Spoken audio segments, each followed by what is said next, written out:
तो last class हम लोगों की जो हुई थी उसमें बेसिकली हम लोगों ने बीटा एलिमिनेशन क्या होता है इस बारे में डिस्कशन किया था। तो जैसे कि मैंने तुम्हें लास्ट क्लास में ही बताया था, बीटा एलिमिनेशन में ये नहीं कह रही कि सिर्फ एच एक्स का निकलना या सिर्फ एच ओ एच का निकलना या फिर क्वाटरनरी अमोनियम सॉल्ट में हॉफमैन डिग्रेडेशन का होता है। आपका बीटा एलिमिनेशन अलग अलग जगह पे एज अ लीविंग ग्रुप के फॉर्म अलग अलग हो सकते हैं, तो बीटा एलिमिनेशन आपको अलग अलग जगह पे दिख सकता है। बट हम लोग कुछ फेमस बीटा एलिमिनेशन पढ़ते हैं, ठीक है। तो उन्हीं में से जो फेमस बीटा एलिमिनेशन है वो बेसिकली आप लोगों का है कि अगर आपके पास सबस्ट्रेट के नाम पर एक अल्काइल हैलाइड दे दिया जाए और अगर आप ये कहोगे कि उस पर्टिकुलर सबस्ट्रेट से आप क्या कर रहे हो, लीविंग ग्रुप निकाल रहे हो और उसके अलावा आप वहाँ से क्या निकाल रहे हो, आप लोगों का प्रोटॉन यानी कि H पॉजिटिव निकाल रहे हो, तो हम उसको बीटा एलिमिनेशन कहेंगे और दोनों अलग अलग कार्बन पे होनी चाहिए, ठीक है। आज हमको इवन मैकेनिज्म पढ़नी है कि इवन रिएक्शंस हम लोग पढ़ेंगे। इवन रिएक्शंस दो केसेस बना के पढ़ेंगे, एक बार अल्काइल हैलाइड में और एक बार अल्कोहल्स में, ठीक है। तो अभी हम लोगों का जो केस है कि अगर इवन रिएक्शन RX में हो रही होती तो क्या होता, ठीक है। चलो देखते हैं। तो फिलहाल आज हमारा सबस्ट्रेट इतना तो तुम समझ ही गए होगे कि सबस्ट्रेट कौन है हम लोगों का, अल्काइल हैलाइड, राइट।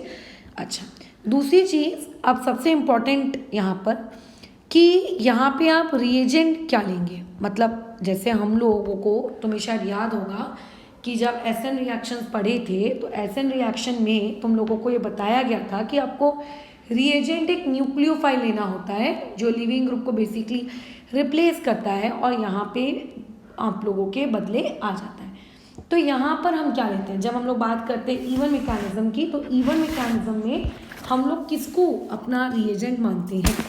तो चाहे आप सब्स्टिट्यूशन रिएक्शंस पढ़ें, ठीक है, चाहे आप एलिमिनेशन रिएक्शंस पढ़ें, क्योंकि बात तो ये है कि सब्स्टिट्यूशन और एलिमिनेशन पैरेलली चलती हैं लोअर टेम्परेचर पर। तो रिएजेंट तो यहाँ पर भी आप लोगों को एक न्यूक्लियोफाइल ही लेना पड़ेगा, ठीक है। यहाँ पे भी एक रिएजेंट वो लोग क्या रहता है, आप लोगों का न्यूक्लियोफाइल रहता है। अब वो न्यूक्लियोफाइल अलग अलग हो सकते हैं, ठीक है, तो उस पर हम लोग अभी चर्चा नहीं करेंगे, बट रिएजेंट ये है। अब जो सबसे इम्पॉर्टेंट चीज़ है कि लीविंग ग्रुप आखिर इस पर्टिकुलर चीज़ से लीव कौन करता है, जाता कौन है, कौन छोड़कर जा रहा है, वगैरह वगैरह। तो एक बात हमको याद रखनी है कि आप लोगों के पास जो भी फिलहाल तो सबस्ट्रेट मेरा एक अल्काइल हैलाइड है, तो लिविंग ग्रुप मेरा कौन होगा, X नेगेटिव। तो ये X नेगेटिव मेरी अल्फा पोजीशन से जाएगा और प्रोबेबली जो वहाँ पे वो जिस चीज़ को निकालेगा वो कौन होगा, आपका H पॉजिटिव, जिसको वो कौन सी पोजीशन से निकालेगा, बीटा पोजीशन से, ठीक है। ये हम लोगों की जानकारी है। उसके अलावा और हम लोग क्या जानते हैं इस बारे में कि आप लोगों का जो प्रोडक्ट बनता है वो प्रोडक्ट यहाँ पे क्या बनता है, प्रोडक्ट हम लोगों का होता है, बोलो कौन, आप लोगों का अल्कीन, ठीक है। ये होता है हम लोगों का प्रोडक्ट, मैंने लास्ट क्लास में बताया था। अब हम लोगों को समझना है कि आखिर इस पूरी कहानी की मैकेनिज्म किस तरीके से हो रही होगी। तो आप रैंडमली आप कोई भी एक अल्काइल हैलाइड ले लीजिए, ठीक है।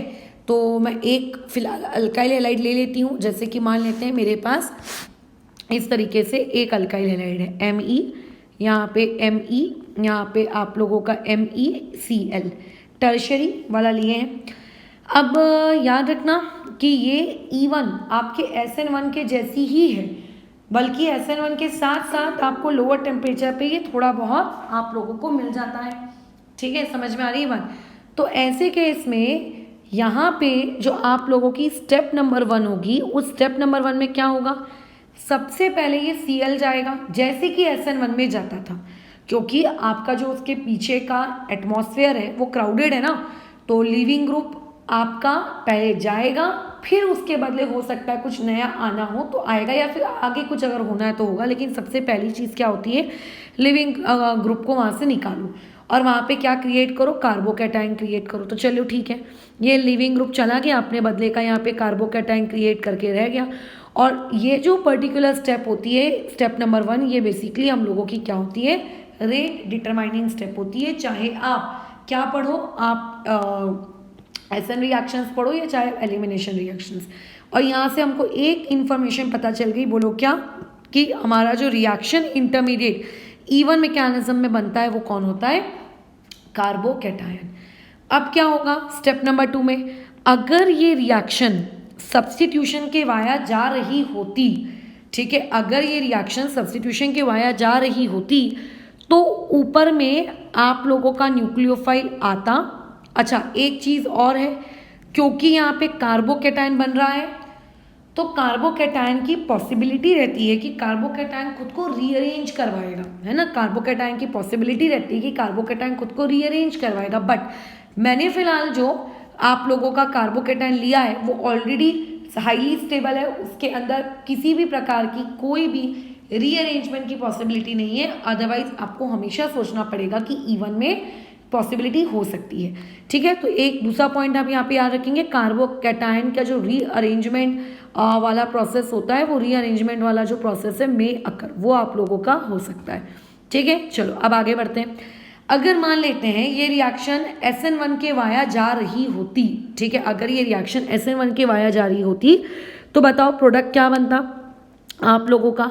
अब बात आती है कि आप यहाँ पे न्यूक्लियोफाइल किसको ले रहे हो। अब मान के चलते हैं यहाँ पे जो मैंने न्यूक्लियोफाइल लिया है वो है आप लोगों का MEOH। अब ये MEOH ऑब्वियसली न्यूक्लियोफाइल नहीं है, उसके अंदर सिर्फ इतना पार्ट आप लोगों का न्यूक्लियोफाइल है। तो यहाँ पे आप लोगों का जो प्रोडक्ट है वो कुछ इस तरीके से बनता, यहाँ पे Me, यहाँ पे आप लोगों का एक और Me, यहाँ पे Me और यहाँ पे क्या आ जाता आप लोगों का OMe। ये अगर रिएक्शन SN1 के वाया जाती तो ऐसा होता, बट सिंस ये रिएक्शन आप लोगों की SN वाया के वाया नहीं जा रही है, ऐसा मैं तुमको बता रही हूँ, ठीक है। तो ऐसे केस में अगर मान लेते हैं इवन रिएक्शन हुई, ठीक है, अगर ये रिएक्शन इवन मैकेनिज्म के थ्रू हुई तो इवन मैकेनिज्म के केस में बताओ क्या हो जाएगा। इवन मैकेनिज्म के केस में आप लोगों के इसमें यहाँ पे लीविंग ग्रुप तो चला गया, बट वो जो न्यूक्लियोफाइल है वो नहीं आएगा।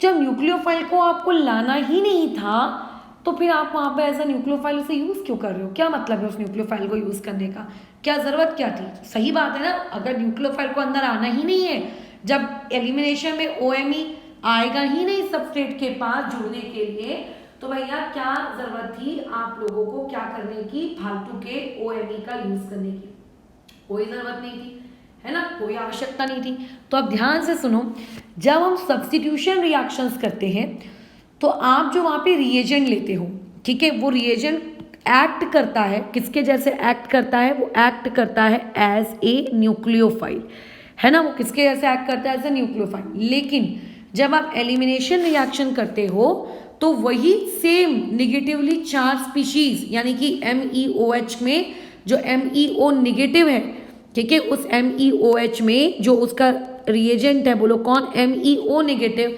वो एक्ट करता है किसके जैसे, एज ए बेस। तुम लोगों को एक गुजरे ज़माने में जब ये चीज़ सिखाई गई थी कि रिएजेंट्स के 2 पार्ट होते हैं, इलेक्ट्रोफाइल न्यूक्लियोफाइल, तो मैंने उस वक्त में कहीं तो एक कोने में ये चीज़ लिखाई थी कि हर निगेटिवली चार्ज स्पीशीज आप लोगों की क्या नहीं होती, हर निगेटिवली चार्ज स्पीशीज न्यूक्लियोफाइल नहीं होती, है ना। निगेटिवली चार्ज स्पीशीज के अंदर ये टैलेंट होता है कि वो न्यूक्लियोफाइल के जैसे भी बिहेव कर सकती है और वो एज ए बेस भी बिहेव कर सकती है। तो जब एलिमिनेशन रिएक्शन होती है तो यही न्यूक्लियोफिलिक स्पीशीज किसके जैसे बिहेव करती है, एज अ बेस। और दुनिया में बेस सिर्फ एक ही काम के लिए पैदा हुआ है, ठीक है। अगर कोई पूछेगा बेस का काम क्या है, तो बेस का दुनिया में एक ही काम होता है, रिमूव करो, क्या रिमूव करो, एसिडिक हाइड्रोजन रिमूव करो, कहाँ से, फ्रॉम दी सबस्ट्रेट, यानी कि सबस्ट्रेट के पास जो एसिडिक हाइड्रोजन दिख रहा है उस एसिडिक हाइड्रोजन को वो क्या करने का काम करता है, निकालने का काम करता है, ठीक है। क्या ये बात समझ में आ रही है, हाँ, ठीक है, क्लियर है, ओके। तो ऐसे केस में जब एलिमिनेशन रिएक्शन होती है तो वही आप लोगों का जो पर्टिकुलर कौन है, बोलो आप लोगों का निगेटिवली चार्ज स्पीशीज वो किसके जैसे बिहेव करता है, एज अ बेस। ये सबसे इंपॉर्टेंट चीज़ है कि यहाँ पे ये किसके जैसे बिहेव कर रहा है, एज अ बेस। तो कई बार कैसा होता है, तुम्हारे दिमाग में डाउट आता है कि मैम फिर वो न्यूक्लियोफाइल जैसे क्यों बिहेव नहीं कर रहा। तो देखो 2 रीजन्स हैं, या तो आपने कोई ऐसा रिएजेंट लिया होगा जिसका न्यूक्लियोफिलिसिटी बहुत ही कम है और उसकी बेसिसिटी बहुत ज़्यादा है ना, क्योंकि न्यूक्लियोफिलिसिटी और बेसिसिटी सेम चीज़ें नहीं होती। या फिर ऐसा हुआ होगा कि आपका जो सबस्ट्रेट है उस सबस्ट्रेट के पास क्या मौजूद है, आप लोगों का एसिडिक हाइड्रोजन। तो ऐसे में अगर वो एक अच्छा न्यूक्लियोफाइल है भी तो भी वो क्या करेगा, उस एसिडिक हाइड्रोजन को रिमूव करेगा, क्योंकि बेसिकली जब वो एसिडिक हाइड्रोजन को रिमूव करेगा तो एक प्रकार की न्यूट्रलाइजेशन रिएक्शन है और जो कि फास्टेस्ट रिएक्शन में काउंट होती है। ठीक है, तो यहाँ पे ये जो आपका MEO निगेटिव है, ठीक है, ये जो आप लोगों का इतना पार्ट है, इस इतने पार्ट का बोलो क्या काम है, इस पार्ट का क्या काम है। जब ये एलिमिनेशन रिएक्शन में आ रहा है तो इसका काम है क्या करना, रिमूव करना। क्या रिमूव करना, H पॉजिटिव रिमूव करना। कहाँ से, आप लोगों की बीटा पोजिशन से। ये बीटा पोजिशन से H पॉजिटिव रिमूव करता है। What do you mean by the term beta position?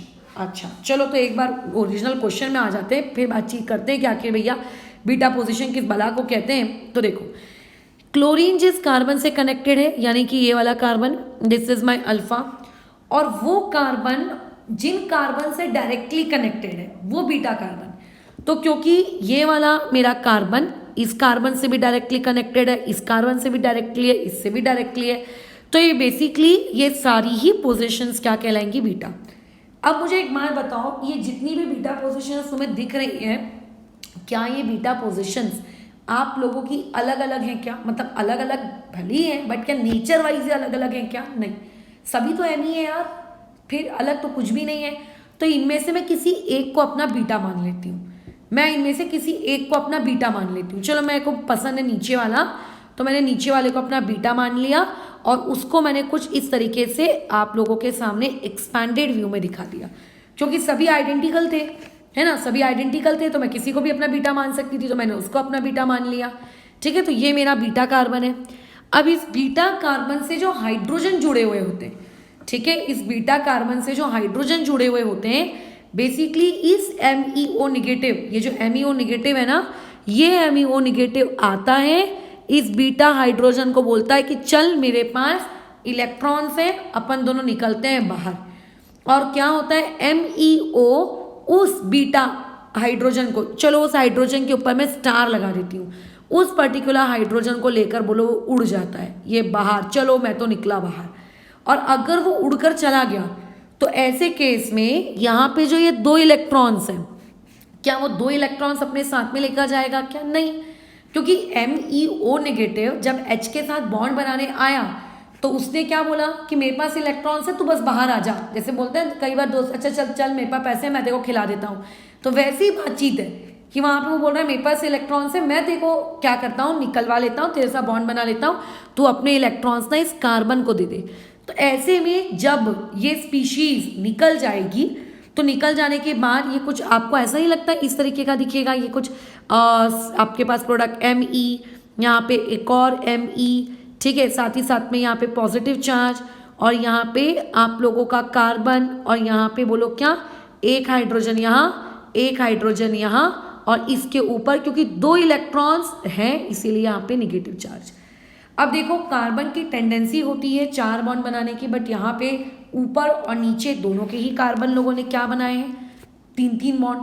तो ये दोनों आपस में म्यूचुअली डिसाइड करते हैं कि भैया ऐसे अकेले थकेले की ज़िंदगी अच्छी नहीं है, चलो एक काम करो, तुम अपने इलेक्ट्रॉन्स यहाँ पे आगे पास ऑन कर दो, और आगे पास ऑन करने के बाद हम लोगों का जो प्रोडक्ट बनेगा वो प्रोडक्ट बन जाएगा कुछ इस तरीके से, ऊपर एक ME, यहाँ पे एक ME, और नीचे वाले कार्बन के पास अब सिर्फ 2 हाइड्रोजन बचे, और as well as double bond create हो गया। So this is your elimination product, ये हो गया आपका एलिमिनेशन का प्रोडक्ट। तो यानी कि यहाँ पे हम जो रिएजेंट यूज़ करते हैं एलिमिनेशन रिएक्शन में, हमारा जो रिएजेंट होता है, ये रिएजेंट एज अ न्यूक्लियोफाइल काम नहीं करता, ये रिएजेंट एज अ बेस काम करता है। और इसका काम क्या होता है, एब्स्ट्रैक्ट करना। किस चीज़ को एब्स्ट्रैक्ट करना, बीटा हाइड्रोजन को, है ना, किसको एब्स्ट्रैक्ट करना, बीटा। एब्स्ट्रैक्ट मतलब रिमूव, ठीक है, ये इसका काम होता है।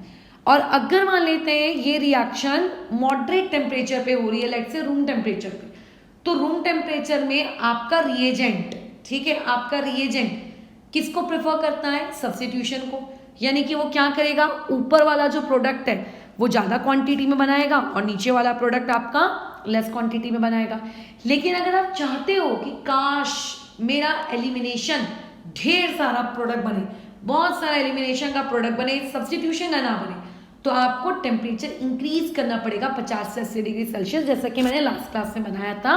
तो ऐसे केस में आपको क्या मिलेगा, एलिमिनेशन वाला प्रोडक्ट क्या मिलेगा, ज़्यादा फेवरेबल मिलेगा।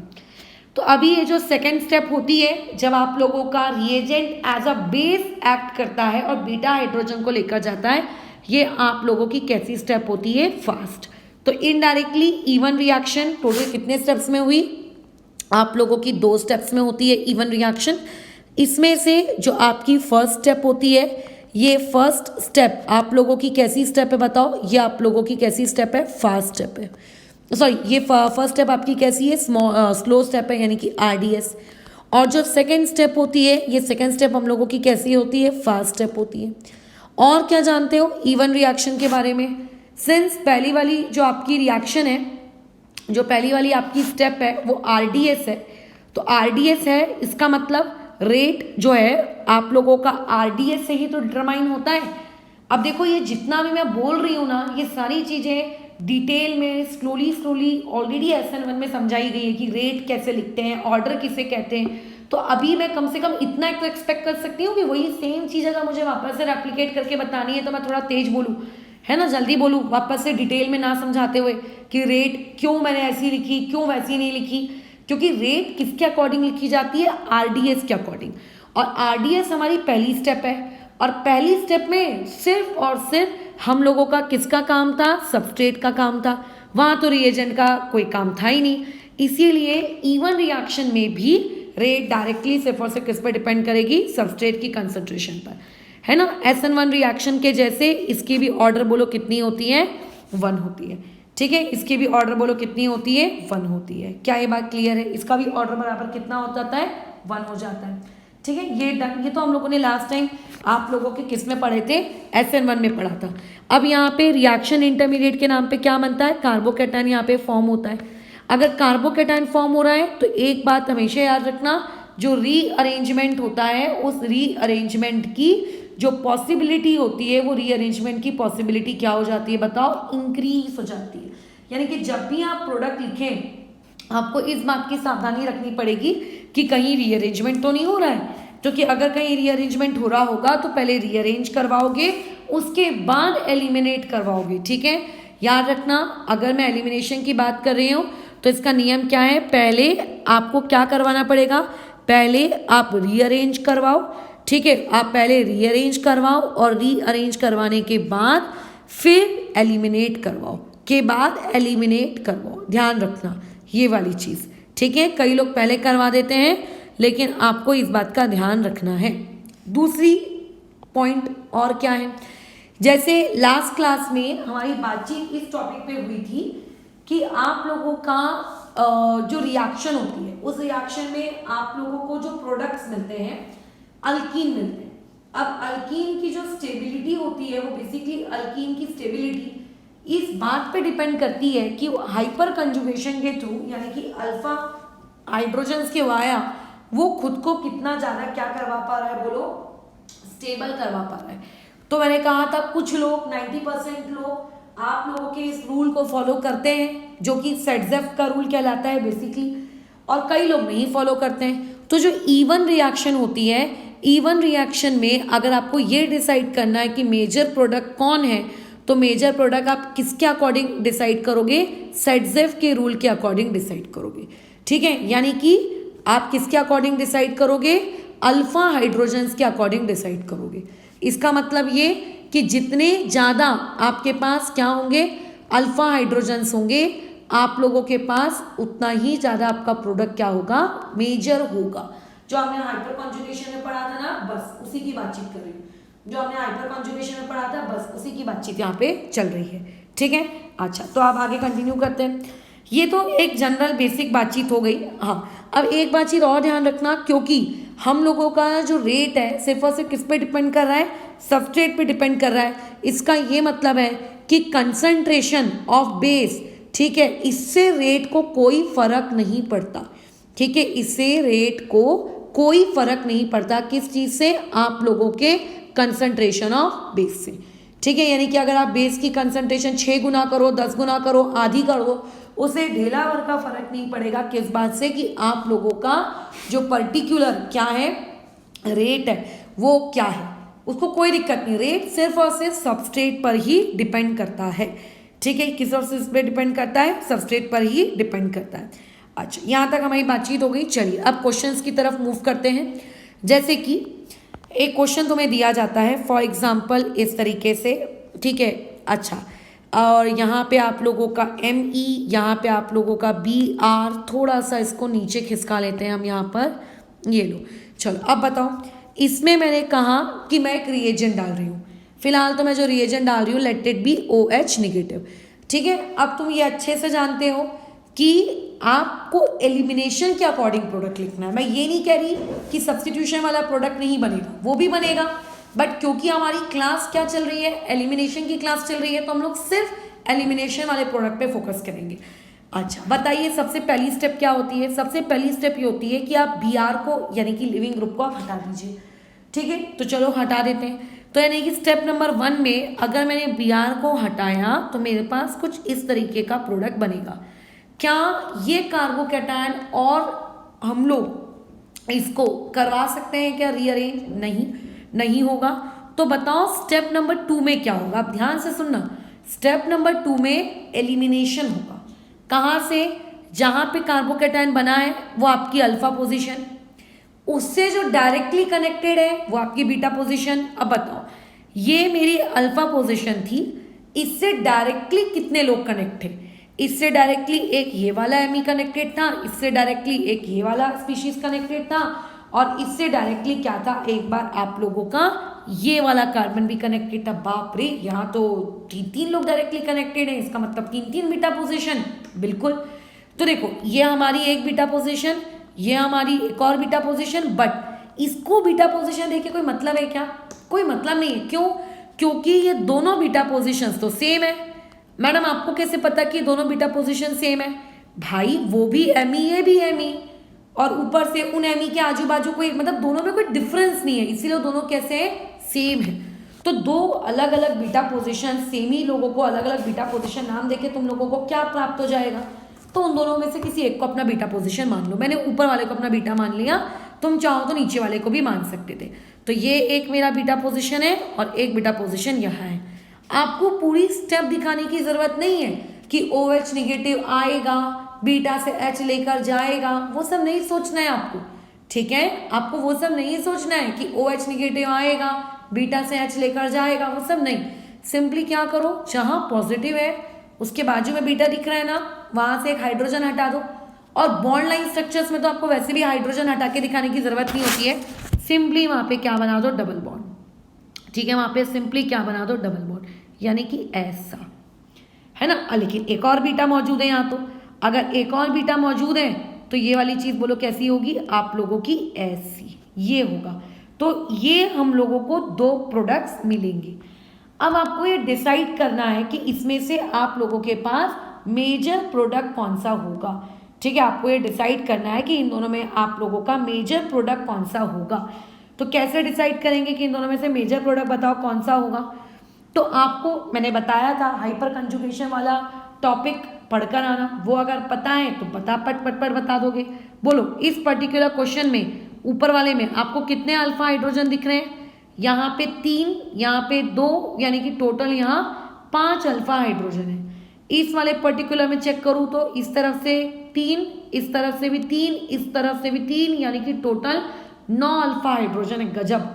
यानी कि नीचे वाला जो स्ट्रक्चर है उसमें 9 अल्फा हाइड्रोजन है और ऊपर वाले में 5। और यही तो होता है, E1 कहती है कि मैं रूल को फॉलो करूंगी, और E1 क्योंकि रूल को फॉलो करती है तो ये वाला प्रोडक्ट आपका होगा मेजर और ये वाला प्रोडक्ट होगा आप लोगों का माइनर। मतलब ये मेजर वाला ज़्यादा क्वांटिटी में बनेगा क्योंकि 9 हाइपर कॉन्जुगेटिंग स्ट्रक्चर्स होंगे। जितने अल्फा हाइड्रोजन होते हैं ना उतने ही हाइपर कॉन्जुगेटिंग स्ट्रक्चर्स होते हैं। तो और ऊपर वाले में सिर्फ 5 अल्फा हाइड्रोजन है तो सिर्फ आपके बेचारा 5 बनेगा। तो अगर कोई तुमसे ये पूछे कि बताइए भैया कि इस पर्टिकुलर का क्या क्या पॉसिबिलिटीज़ है, तो मैं कहूँगी इस पर्टिकुलर में टोटल कितनी पॉसिबिलिटीज़ है प्रोडक्ट बनने की, जरा मुझे बताओ। इस पर्टिकुलर रिएक्शन में टोटल कितनी पॉसिबिलिटीज़ है प्रोडक्ट बनने की? इस पर्टिकुलर रिएक्शन में टोटल 3 पॉसिबल प्रोडक्ट्स होंगे। ठीक है, कितने प्रोडक्ट्स होंगे? 3 पॉसिबल प्रोडक्ट्स। कौन से होंगे भैया वो 3 पॉसिबल प्रोडक्ट्स? 2 होंगे आपके एलिमिनेशन वाले, जो कि मैं नीचे ड्रॉ करके देख चुकी हूँ, और एक होगा सब्स्टिट्यूशन का, जिसमें आपका Br चला जाएगा और Br के बदले OH आ जाएगा, जैसा कि आप अभी तक करते आ रहे थे प्रीवियस क्लासेस में। ठीक है, बस वही कहानी थी सिंपल सी हम लोगों की, है ना, और कुछ भी नहीं। तो अभी अगर तुमको कोई एलिमिनेशन करने को कहे तो क्या तुम एलिमिनेशन कर लोगे? क्यों नहीं कर लोगे? बिल्कुल कर लोगे आराम से। ठीक है, तो ये थी तुम्हारी पूरी की पूरी E1 रिएक्शन की कहानी। अब मैं बता दूं कि जिस तरीके से आप लोगों की SN1 ये क्या चाहती थी, SN1 ये चाहती थी कि मेरे आजू बाजू हिंड्रेंस रहे, क्राउडनेस रहे, है ना, जितनी ज़्यादा क्राउडनेस रहेगी E1 बोलती थी कि मेरा उतनी ही रिएक्शन क्या होगी, E1 SN1 को फेवर करेगी। तो वैसे E1 भी क्या कहती है, आजू बाजू जितनी क्राउडनेस रहेगी मैं भी उतना ही क्या करूँगी, आपके किसको, E1 को फेवर करूँगी। चलो एक और क्वेश्चन करते हैं। CH3 CH2 CH, यहाँ पे CH3, यहाँ पे Br। यहाँ पे हम लोगों ने इसको कोई ऑब्वियसली बेस दिया, लेट से मैंने लिया B निगेटिव। बोलो क्या होगा? सबसे पहली स्टेप कार्बोकैटायन आप हटा दो, मतलब कार्बोकैटायन बेसिकली आप क्रिएट करो। कार्बोकैटायन तुम जानते हो स्टेप नंबर 1 में कहाँ क्रिएट होगा, CH3 CH2 CH, इसके ऊपर पॉजिटिव और यहाँ पे CH3। अब बताओ क्या होगा? अब आप लोगों का हाइड्रोजन रिमूव होगा। अब बीटा पोजीशन कहाँ है? आप ये भी एक बीटा है, ये भी एक बीटा है। क्या ये दोनों बीटा एक दूसरे से अलग है? बिल्कुल, ये CH3 है और ये CH2 है, अलग है। तो अब आपको क्या करना है बताओ, कितने प्रोडक्ट्स बनेंगे? 2 प्रोडक्ट बनेंगे। एक बार आप क्या करिए, एक बार एक बीटा के पास से हाइड्रोजन हटाइए, है ना, बीटा के पास से हाइड्रोजन हटाना है, तो वहाँ पे क्या हो जाएगा, डबल बॉन्ड CH2। और दूसरा प्रोडक्ट आप क्या कर सकते हैं, जो लेफ्ट हैंड साइड का बीटा है आप उसके पास से हटाइए और वहाँ डबल बॉन्ड क्रिएट कर दीजिए। अब आपको डिसाइड करना है, ठीक है, आपको डिसाइड करना है कि आपकी रिएक्शन में कौन ज़्यादा मेजर प्रोडक्ट है। तो आप कैसे डिसाइड करोगे? अल्फा हाइड्रोजन की मदद से डिसाइड करेंगे। यहाँ कितने अल्फा हाइड्रोजन है? 2 अल्फा हाइड्रोजन है। यहाँ कितने अल्फा हाइड्रोजन है? 6 अल्फा हाइड्रोजन है। तो इसका मतलब ये वाला जो है आप लोगों का मेजर प्रोडक्ट कहलाएगा। मेजर प्रोडक्ट का मतलब होता है सेटजेफ प्रोडक्ट, या फिर मैं ऐसा कहूँ सेटजेफ अल्कीन। ठीक है, सेटजेफ प्रोडक्ट कहलाएगा ये आपका। और ऑब्वियसली कि अगर ये मेजर है तो ये वाला आपका क्या रहा होगा, ये आपका माइनर रहा होगा। और जो माइनर है इसका मतलब वो रूल को फॉलो नहीं किया लेकिन फिर भी बन गया, तो जो रूल को फॉलो नहीं करके बन गया है मतलब मेजर के अलावा जो है वो बेचारा क्या कहलाएगा, आप लोगों का हॉफमैन प्रोडक्ट। ये क्या है, आप लोगों का हॉफमैन प्रोडक्ट। तो कितनी आसान है तुम लोगों का एलिमिनेशन रिएक्शन, है ना, कितना आसान है, इतना आसान कि इसमें कोई भी तकलीफ हमको नहीं हो रही, क्योंकि रीअरेंजमेंट आता है, कार्बोकैटायन बनाना आता है। चलो एक और, PH, यहाँ पर आप लोगों के पास Me, यहाँ पे Me, यहाँ पे Me और यहाँ पे Br। ठीक है, चलिए यहाँ पे हम लोगों ने रिएजेंट ले लिया MEOH। तुम्हें सिर्फ फिलहाल एलिमिनेशन का आंसर लिखना है। मैं ये नहीं कह रही कि सब्स्टिट्यूशन नहीं होगा, सब्स्टिट्यूशन भी होगा, ठीक है, बट अभी फिलहाल हमको किस पे फोकस करना है, आप लोगों के सिर्फ और सिर्फ किस टॉपिक पे, आप लोगों के किस टॉपिक पे, यहाँ पे एलिमिनेशन पे। बताओ क्या होगा। पहले स्टेप नंबर 1 कार्बोकैटायन बनाए, ठीक है, स्टेप नंबर 1 में कार्बोकैटायन बना लेते हैं। बोलो क्या हो जाएगा, PH, यहाँ पे ऊपर में एक Me, यहाँ पे एक Me, यहाँ पे आप लोगों का, और यहाँ पे पॉजिटिव चार्ज, ये देखो ऐसे। अब यहाँ बात आती है स्टेप नंबर 2 की। तो पहले तो बीटा पोजीशन मार्क करो। देखो एक बीटा ये, एक बीटा ये, बट बीटा पोजीशंस को मार्क करने से पहले हमेशा चेक करना क्या यहाँ पर रीअरेंजमेंट की पॉसिबिलिटी है, क्या यहाँ पे रीअरेंजमेंट की पॉसिबिलिटी है क्या, देखो जरा तुम। तो अभी फिलहाल जहाँ पर तुम हो, यानी कि इस पर्टिकुलर पोजीशन पे ये कितना डिग्री का कार्बोकैटायन है, 2। और अगर तुम यहाँ आ जाते हो तो ये कितने डिग्री का कार्बोकैटायन है, 3। क्या तुमको रीअरेंजमेंट करना आता है? हाँ, हम लोगों को रीअरेंजमेंट करना आता है। यानी कि यहाँ पे रीअरेंजमेंट होगा। तो एलिमिनेट करवाने से पहले ही आपको रीअरेंज करवाना है, ध्यान रखना। क्या हो जाएगा, आपका जो पॉजिटिव है वो इधर आ जाएगा 3 डिग्री वाले पर। अब अगर पॉजिटिव वहाँ आ रहा है तो बदले में कुछ मांगेगा। अब बदले में क्या मिलेगा उसको, Me मिलेगा, क्योंकि देने के लिए 3 चीज़ें थी, 2 Me और 1 pH। तो ऑब्वियस है कि किसको शिफ्ट करवाया जाएगा, Me को शिफ्ट करवाया जाएगा। तो ये चीज़ कैसी हो जाएगी, pH यहाँ पे आ गया आप लोगों का Me, यहाँ पे बन गया कार्बोकेटायन, उस पोजीशन के पास क्या चला गया आप लोगों का, यहाँ पे पहुँच गया एक Me। ठीक है, डन। अब आप लोगों को स्टेप नंबर 2 करानी है। अब आपको सोचना है कि बीटा कौन है। अब देखो, मैक्सिमम लोगों से गलती हो जाती है इस पर्टिकुलर स्टेप पे, वो सोचते हैं कि भैया बेंजीन रिंग के पास भी तो कार्बन है, तो चलो इसको भी बीटा मार्क कर दे। अरे मूर्खो, ये बीटा नहीं हो सकता। क्यों नहीं हो सकता, मैं डिस्क्राइब कर दूंगी, पहले प्रोडक्ट लिख लेते हैं। बीटा सिर्फ आपका यही होगा और एक ये होगा, क्योंकि ये बाजू में एक और है, बट ये बीटा नहीं हो सकता, वो पीएच वाला। क्यों नहीं होगा, प्लीज एक्सप्लेन। समझते हैं, बट पहले प्रोडक्ट लिख ले, फिर समझते हैं कि वो क्यों नहीं होगा। बताओ प्रोडक्ट कैसे लिखा जाता है। कुछ नहीं करना है, आप लोगों को बीटा के पास जाना है, उसका एक हाइड्रोजन निकाल देना है। Me का मतलब होता है CH3, एक हाइड्रोजन निकाल दोगे तो बन जाएगा CH2 और डबल बॉन्ड लगा दो, और बाकी के लोग वैसे के वैसे ही। फिर क्या करना है, आप दूसरे वाले बीटा के पास जाओ, उसके पास से एक हाइड्रोजन निकाल के वहां डबल बॉन्ड बना दो। ये इस तरीके से बन गया प्रोडक्ट। तो ये 2 प्रोडक्ट मेरे को यहाँ पे मिले। अब आप लोग को डिसाइड करके बताओ कि यहाँ पे इन दोनों में से मेजर प्रोडक्ट कौन है। अगर मैं तुमसे पूछूं तो चलो, तुमने मेरे पास आए, बोले मैडम चलिए अपन अल्फा हाइड्रोजन गिनते हैं। चलो, बड़ी खुशी खुशी आते हैं हम लोग, अल्फा हाइड्रोजन गिनते हैं। तो अल्फा हाइड्रोजन अगर मैं गिनने जाऊं तो बेचारा जो पहला वाला है, उस पहले वाले के पास सिर्फ एक अल्फा हाइड्रोजन है, मात्र एक। तुम्हें अल्फा हाइड्रोजन गिनते आना चाहिए, मैं बता दे रही हूँ। अगर तुम्हें अल्फा हाइड्रोजन गिनते नहीं आ रहा है तो बहुत शर्मनाक चीज़ है, तुमने हाइपर कॉन्जुगेशन नहीं पढ़ी है। अगर मैं इस वाले के पास आऊँ तो भैया यहाँ तो 9 अल्फा हाइड्रोजन है। सही कह रहे हैं। तो आप क्या एक्सपेक्ट करते हो, आप एक्सपेक्ट करते हो कि मैडम आपने जो रूल लिखवाया था आपके अकॉर्डिंग ये मेजर होना चाहिए, है ना, यही एक्सपेक्ट करते हो ना तुम तो। बट नहीं, रियलिटी में ये आप लोगों का क्या होता है, मेजर होता है भैया, ये मेजर। क्यों ये मेजर क्यों है, ये क्यों नहीं।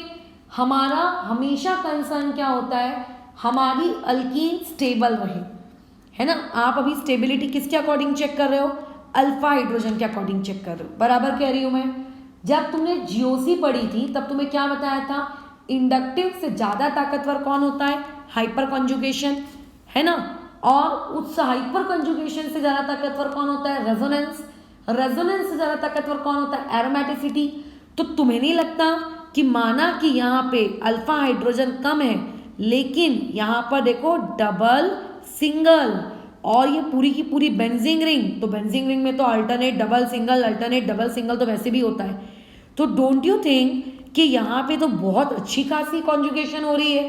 तो इसका मतलब यहाँ पर हाइपर कॉन्जुगेशन से भले ही अल्फा हाइड्रोजन कम है, बट यहाँ पे एक अच्छी खासी आपकी क्या हो रही है, लंबी यहाँ पे क्या हो रही है, आप लोगों की कॉन्जुगेशन हो रही है। हाइपर कॉन्जुगेशन नहीं करो, कॉन्जुगेशन, ठीक है, वो अल्टरनेट डबल सिंगल वाली कॉन्जुगेशन, ठीक है। यहाँ पे क्या हो रही है, कॉन्जुगेशन हो रही है, यानी कि मैं कह सकती हूँ रेजोनेंस हो रहा है। और रेजोनेंस कई गुना ऊपर होता है किसके मुकाबले, हाइपर कॉन्जुगेशन के मुकाबले। इसीलिए ये आप लोगों का मेजर होगा। तो मैंने कहा था ना, कुछ जगहें ऐसी होंगी जहाँ पे आपको लग रहा होगा कि अल्फा हाइड्रोजन के अकॉर्डिंग प्रोडक्ट हमें लिखना है, बट वहाँ पे हम नहीं लिखेंगे। सो जब भी आप प्रोडक्ट बनाओ, प्रोडक्ट बनाने के बाद जब भी आपको ये मौका दिया जाए कि डिसाइड करो कि कौन मेजर है कौन माइनर है, तो अपना दिमाग इस डायरेक्शन में ज़रूर दौड़ाना कि कहीं मेरा जो बनाया हुआ प्रोडक्ट उसमें कहीं कोई रेजोनेंस तो ना हो रही है। क्योंकि अगर उसमें रेजोनेंस हो रही होगी तो आप लोगों को रेजोनेंस वाले प्रोडक्ट को ज़्यादा इज्जत देनी है, ठीक है। जैसे कि फिलहाल मान लेते हैं एक क्वेश्चन ये दिया है तुम लोगों को इस तरीके से, Cl यहाँ पे यहाँ पर आप लोगों के पास है MeOH और यहाँ पे हीट। सबसे पहली स्टेप बोलो क्या करूँ, कार्बोकेटाइन बनाऊँ। बट कार्बोकेटाइन अगर बनता है तो रीअरेंजमेंट होती है ना। तो ये अब कितने डिग्री का कार्बोकेटाइन है बताओ जरा, ये आपका 2 डिग्री का। अब देखो ये वो क्वेश्चन है जो श्रेयन ने डाउट में पूछा था, है ना, इसका जिसका मैंने पर्टिकुलरली वीडियो सोल्यूशन डाला था, ये वो क्वेश्चन। तो अगर किसी को इसकी रीअरेंजमेंट में दिक्कत है या नहीं समझ में आ रहा है कि मैं रीअरेंज कैसे कर रही हूँ, तो एक बार उस वीडियो को देखना सही। देखो यहाँ पे 2 पॉसिबिलिटीज़ होती हैं रीअरेंज होने की, यहाँ पे टोटल पॉसिबिलिटीज़ 2 होती हैं। एक इंसान ये देखेगा कि मैडम ये 3 डिग्री, चलो रीअरेंज करवा देते हैं, तो बिल्कुल 3 डिग्री के अकॉर्डिंग रीअरेंज करवा दीजिए आप। बोलो क्या बनेगा प्रोडक्ट? ये आप लोगों की रिंग, इस रिंग पे आएगा कार्बोकैटायन और उसमें से हाइड्रोजन निकाल कर हम वहाँ दे देंगे। यहाँ पे अगर आपको कुछ नहीं दिख रहा है मतलब हाइड्रोजन है, तो बेसिकली कार्बोकैटायन यहाँ आएगा, हाइड्रोजन आपका यहाँ जाएगा। सही कह रहे हैं? ओके, ये बन गया प्रोडक्ट, बन गया। एलिमिनेशन करवा दे, करवा दो, चलो बनाओ, करो एलिमिनेशन करो। यहाँ पे एलिमिनेशन करना आता है ना? हाँ, पहले बीटा मार्क करना पड़ेगा। ये अगर अल्फा है तो इसके आजू बाजू का बीटा कौन? एक बीटा ये, एक बीटा ये। बट डोंट यू थिंक कि दोनों बीटा सेम है? क्यों ये दोनों बीटा सेम है? क्योंकि ये भी आपका CH2 वाला कार्बन है और ये भी आपका CH2 वाला है, तो ये दोनों बीटा तो सेम है। आप किसी एक को ही अपना बीटा लेना। एक बीटा ये भी है, लेकिन मैडम फिर इसको भी आप सेम बोलो क्योंकि ये भी तो CH2 वाला बीटा है। नहीं, ये CH2 वाला बीटा भले ही है बट ये रिंग का मेंबर नहीं है ना, ये तो आपकी स्ट्रेट चेन का मेंबर है। तो रिंग का CH2 और स्ट्रेट चेन का CH2 दोनों में अंतर तो होगा, फिर इसीलिए ये नहीं, ये ऐसा नहीं। ये आप लोगों को एक बीटा, ये दोनों बीटा सेम, बट ये वाला बीटा आपका कैसा होगा? डिफरेंट। चलिए करें, तो यहाँ से कितने प्रोडक्ट्स बनेंगे? यहाँ से अगेन 2 प्रोडक्ट बनेंगे। अगर पहला प्रोडक्ट मैं रिंग के बीटा के अनुसार बनाऊं तो रिंग के बीटा के अनुसार बोलो ये प्रोडक्ट कैसा बनेगा? ये बन जाएगा ऐसा, फिर ऐसा और ऐसा। लेकिन अगर मैं बाहर में जो आपको चेन में दिख रहा है उसके अकॉर्डिंग अगर मैं प्रोडक्ट लिखूं तो ये आंसर आ जाएगा। क्या करना है? पॉजिटिव के बाजू में जो बीटा है बस वहाँ पे डबल बॉन्ड क्रिएट करना है और कुछ नहीं करना है, ठीक है? अच्छा, लेकिन ये बोलोगे तुम खुशी खुशी कि लो मैडम आंसर आ गया, बट तुम एक चीज़ भूल गए कि जब भी आपके पास 5 कार्बन वाली रिंग आती है तो 5 कार्बन वाली रिंग अपने आप को एक्सपैंड करने की भी तो सोचती है। तो यानी कि 3 डिग्री में वो खुद को लेकर जाएगी, ठीक है, और इस तरीके से रीअरेंजमेंट करेगी। तो एक पॉसिबिलिटी ये भी तो है कि वो खुद को एक्सपैंड करेगी। और अगर रिंग ने खुद को एक्सपैंड कर लिया, ठीक है, अगर रिंग एक्सपैंड हो गई तो रिंग के एक्सपेंशन होने के बाद ये पर्टिकुलर चीज़ आपकी कुछ इस प्रकार से दिखेगी, ठीक है, ये पर्टिकुलर चीज़ आपकी कुछ इस प्रकार से दिखेगी। ये ऐसा, एक मिनट मैं इसको अच्छे से ड्रॉ कर देती हूँ। ये हो गई आपकी रिंग, है ना? ये रिंग आप लोगों की कैसी दिखेगी? कुछ इस प्रकार की दिखेगी। फिर क्या करोगे बताओ? फिर क्या करोगे आप, है ना? तो इसका मतलब आपको रिंग एक्सपेंशन वाला भी पॉसिबिलिटी सोचनी थी, जो कि मेरे को पक्का यकीन है तुमने नहीं सोची होगी, तुमने सिर्फ 3 डिग्री वाली सोची होगी। तो याद रखना 5 है तो रिंग एक्सपेंशन और रिंग कॉन्ट्रैक्शन भी हो सकता है। और कौन सी कंडीशंस में रिंग कॉन्ट्रैक्शन होता है? जब CPC बनने के चांसेस होते हैं, है ना? तो वो सब भी सोचना है, सिर्फ गधे के जैसे शिफ्ट नहीं कराना है, सोचना है, दिमाग लगाना है। अगर रिंग एक्सपैंड हुई तो एक बीटा तो ये कहलाएगा, ठीक है, एक बीटा तो आपका ये कहलाएगा और एक बीटा आपका ये भी हो सकता है और एक बीटा ये भी हो सकता है, बट वो ऊपर एक बीटा आपका ये भी हो सकता है, बट ये दोनों ही बीटा आप लोगों के बोलो कैसे रहेंगे? सेम रहेंगे, है ना, क्योंकि सेम एटमॉस्फेयर के हैं। अच्छा, तो अगर मैं रिंग वाले बीटा को कंसीडर करूं तो मेरा प्रोडक्ट कुछ इस तरीके का बनेगा। अगर मैं बाहर वाले बीटा को कंसीडर करूं तो भगवान मेरा प्रोडक्ट कुछ इस तरीके का बनेगा, राइट? तो इनडायरेक्टली एलिमिनेशन के यहाँ कितने प्रोडक्ट बन गए? 4 प्रोडक्ट बने यहाँ एलिमिनेशन के। Now you have to decide which one of the following is your major product. तो ध्यान रखना, रिंग एक्सपेंशन वाला प्रोडक्ट हमेशा मेजर होगा as compare to the one which is not undergoing ring expansion, ठीक है? तो अगर मैं इसको नाम दूं A, B, C और D, तो A, B, C, D में C और D हमेशा ज़्यादा रहेंगे स्टेबल, मतलब क्वांटिटी के मामले में, मेजर के मामले में as compare to A and B। But अगर कोई मुझे C और D में कंपेयर करने को बोले कि मैडम आप C और D में कंपेयर करो क्योंकि दोनों ही रिंग वाले हैं, तो आप किसका दिमाग लगाओगे? आप दिमाग लगाओगे किसका? आप दिमाग लगाओगे अल्फा हाइड्रोजन के रिस्पेक्ट में। तो जो मेरा C वाला है, अगर मैं उसमें अल्फा हाइड्रोजन गिनने जाऊं तो वहाँ 7 अल्फा हाइड्रोजन है, और अगर मैं आप लोगों के D वाले को चेक करूं तो वहाँ 4 है। तो मुझे अब बताओ कि सी और डी में कौन ज़्यादा स्टेबल है? सी एज कंपेयर टू डी, यानी कि ज़्यादा मेजर है।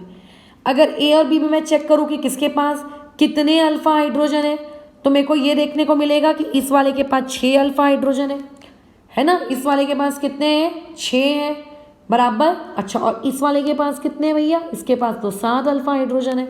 इस वाले के पास कितने हैं? 7 है। तो ऐसे में बी और ए में कौन ज़्यादा स्टेबल होगा? बी, और फिर उसके बाद ए। तो ये था आप लोगों के एलिमिनेशन का महापुराण। अगर पेपर में एलिमिनेशन का क्वेश्चन आता है तो आपको प्रोडक्ट लिखने को बोलता है और ये नहीं बोलता है कि मेजर लिखना है कि माइनर, तो ऑटोमेटिकली समझना कि वो जितनी भी पॉसिबिलिटीज़ हो रही होंगी उन सारी पॉसिबिलिटीज़ में से वो आप लोगों से कौन सा वाला प्रोडक्ट मांग रहा होगा? मेजर वाला मांग रहा होगा। ठीक है, चलिए यहाँ पे हम लोग लिख रहे हैं MEOH ऑब्लिक हीट। अब देखो, अगर सिर्फ MEOH लिख कर आता तो इस रिएक्शन की प्रोबेबिलिटी होती है सब्स्टिट्यूशन भी करेंगे, मतलब सब्स्टिट्यूशन वाला आंसर भी लिखेंगे, लेकिन यहाँ पे हीट है, इसका मतलब इस रिएक्शन को हाई टेम्परेचर पे करवाया जा रहा है, तो यहाँ पे सिर्फ एलिमिनेशन का ही प्रोडक्ट बनेगा। ठीक है, चलो बताओ स्टेप नंबर 1 कार्बोकैटायन। अब मुझे एक बात बताओ, क्या ये कार्बोकैटायन रिंग एक्सपांशन करेगा? क्या नहीं। क्यों? क्योंकि 6 की रिंग ऑलरेडी एक्सपैंड होगी, 7 की थोड़ी ना बनेगी, 7 की स्टेबिलिटी कम होती है, तो रिंग एक्सपांशन तो यहाँ पे नहीं होने वाली। तो रिंग एक्सपांशन का ख्याल भी आ रहा हो तो काट देना। दूसरी पॉसिबिलिटी, क्या शिफ्टिंग होगी? बिल्कुल होगी, क्योंकि फिलहाल ये 1 डिग्री है यार, इसको शिफ्ट होके कहाँ आना है? 3 डिग्री के पास आना है। तो बताओ अगर ये शिफ्टिंग हो गई तो ये पर्टिकुलर चीज़ कैसी दिखेगी? ये आप लोगों की रिंग, और उसके बाद यहाँ पे पॉजिटिव चार्ज। सही कह रहे हैं, बिल्कुल। और एक ऐसा, अब इस पॉजिटिव चार्ज के आजू बाजू बीटा कौन है? एक बीटा ये है, एक बीटा आप लोगों का ये है बीटा डैश, और ये भी आपका बीटा डैश ही है, तो दोनों ही बीटा डैश है बेसिकली। अब मुझे बताओ प्रोडक्ट लिखो, तो अगर आप बीटा के अकॉर्डिंग प्रोडक्ट लिखते हो, अगर आप बीटा के अकॉर्डिंग प्रोडक्ट लिखते हो तो आपका आंसर बोलो क्या आएगा? रिंग जहाँ पॉजिटिव है और बीटा के बीच में डबल बॉन्ड। ठीक है, अगर आप बीटा डैश के अकॉर्डिंग प्रोडक्ट लिखते हो तो बीटा डैश के अकॉर्डिंग क्या आएगा? बाहर वाला वैसे का वैसी, बीटा डैश के अकॉर्डिंग ये वाला। अब चाहो तो तुम नीचे वाले को भी अपना बीटा डैश ले सकते थे, उससे कोई फर्क नहीं पड़ता, बट ये प्रोडक्ट आएगा। अब इनमें से डिसाइड करना है कि कौन ज़्यादा स्टेबल है, तो इसके पास कितने अल्फा हाइड्रोजन है आप गिनिए। इसके पास 4 अल्फा हाइड्रोजन है, और इसके पास कितने अल्फा हाइड्रोजन है? 2, ऊपर 3, 2 5, 5 और 2 7, इसके पास 7 अल्फा हाइड्रोजन है। यानी कि अगर कोई तुमसे पूछेगा कि यहाँ पे मेजर कौन है, तो ये आप लोगों का बेसिकली क्या है? मेजर प्रोडक्ट है। समझ में आ रही है बात? चलिए एक और क्वेश्चन में मूव करते हैं। याद रखना, जहाँ जहाँ कार्बोकैटायन बनता है वहाँ वहाँ प्रोबेबिलिटी आ जाती है रीअरेंजमेंट की, तो उसको कृपया करके ध्यान दीजिए। MEOH ऑब्लिक हीट, मैं बोल रही हूँ कि रिएक्शन को E1 के थ्रू लेकर जाओ। इवन आज की क्लास ही हमारी E1 को लेकर है, तो सारे आंसर्स ही तुम लोगों को बेसिकली E1 के अकॉर्डिंग ही लिखने हैं। ठीक है, अच्छा चलिए ठीक है। तो ऐसे केस में सबसे पहले तो कार्बोकैटायन बना लीजिए, ये बन गया कार्बोकैटायन। अब देखो, कई लोगों को फीलिंग आती है कि मैडम यहाँ पे कोई रीअरेंजमेंट नहीं होगी। मैं पूरी प्रवचन रिपीट नहीं करूँगी, बिकॉज अगर मुझे हर क्लास में मेरे प्रवचन रिपीट करने पड़ जाए तो मुझे क्लास बहुत लंबी लंबी खिंच जाएंगी, अननेसेसरी। बल्कि काम आपका है चीज़ों को याद रखना। हम लोगों को जब भी कार्बोकैटायन रिंग में दिखता है, हमारे दिमाग में दोनों चीज़ें आनी चाहिए, रिंग एक्सपेंशन भी आना चाहिए, रिंग कॉन्ट्रैक्शन भी आना चाहिए। फिलहाल रिंग एक्सपैंड तो हो ही नहीं सकती, पॉसिबल ही नहीं है। रिंग एक्सपैंड करने के लिए 4 से 5 करने के लिए भैया 5वां कार्बन है किधर? तो रिंग एक्सपेंशन का तो सवाल ही पैदा नहीं होता। फिलहाल अभी ये कार्बोकैटायन कितने डिग्री का है? 2 डिग्री का, और उसके आजू बाजू ठीक है जो बाकी के कार्बन है वो भी कितने डिग्री के हैं? 2 डिग्री के। तो अगर मैं बात करूँ नॉर्मल शिफ्टिंग की, तो नॉर्मल शिफ्टिंग भी नहीं हो सकती, है ना। अच्छा, इसके अलावा 4 कार्बन की जैसे ही रिंग दिखे तुरंत दिमाग में बत्ती जलनी चाहिए, ओह 4 कार्बन यानी कि रिंग कॉन्ट्रैक्शन। बिल्कुल, क्योंकि 4 कार्बन वाली रिंग कॉन्ट्रैक्ट करके CPC बनाती है, और CPC आप लोगों की केमिस्ट्री की दुनिया में हाईली स्टेबल कार्बोकैटायन है। ठीक है, तो ये क्या बनाएगा? यह आप लोगों का CPC बनाएगा। क्या बनाएगा? ये आप लोगों का CPC बनाएगा। क्या बनाएगा? CPC बनाएगा। तो यानी कि यहाँ पे रिंग का बोलो क्या होगा? कॉन्ट्रैक्शन होगा। ठीक है, हमने रिंग कॉन्ट्रैक्शन का अलग से क्लास ली है, उसको सीखा है। रिंग कॉन्ट्रैक्ट होगी, सीपीसी बनेगा लो एस से। फिर अब क्या होगा, आपको बीटा पूछा जाएगा, तो ये आपका इकलौता बीटा, क्योंकि एक ही तो जुड़ा है उससे। अब अगर कोई मुझसे बोलेगा मैडम आप आंसर बताइए, भैया आंसर क्या होगा, तो आपको स्टेप नंबर 2 में क्या करना है, कुछ नहीं, उस पॉजिटिव और उस बीटा के बीच में क्या क्रिएट कर देना है, इस तरीके से डबल बॉन्ड आपको क्रिएट कर देना है। खत्म हो गई कहानी, ये बन गया आपका प्रोडक्ट। तो कहने का सारांश ये है कि जो आप अभी तक पढ़ते आए हैं बेसिकली आपको वही करना है, कोई एक्स्ट्रा का अफलातून दिमाग नहीं लगाना है। ठीक है, अच्छा चलिए बताइए, अभी फटाफट प्रोडक्ट बता दीजिए। यहाँ पे बहुत सारे अलग अलग प्रकार के बेस हम यूज़ कर सकते हैं, बट इनडायरेक्टली बेस का आपके सबस्ट्रेट में एंट्री नहीं होने वाली, वो बेस सिर्फ और सिर्फ एच को निकालने के काम आएगा। अब पट पट पट यहाँ पे प्रोडक्ट बोलते जाओ, लिखते जाओ जल्दी जल्दी। अच्छा, अभी ये मत सोचना कि मैडम आपने तो 2 डिग्री दिया है, 2 डिग्री वाला दिया है, आपने तो 1 डिग्री वाला दिया, वो मत सोचो।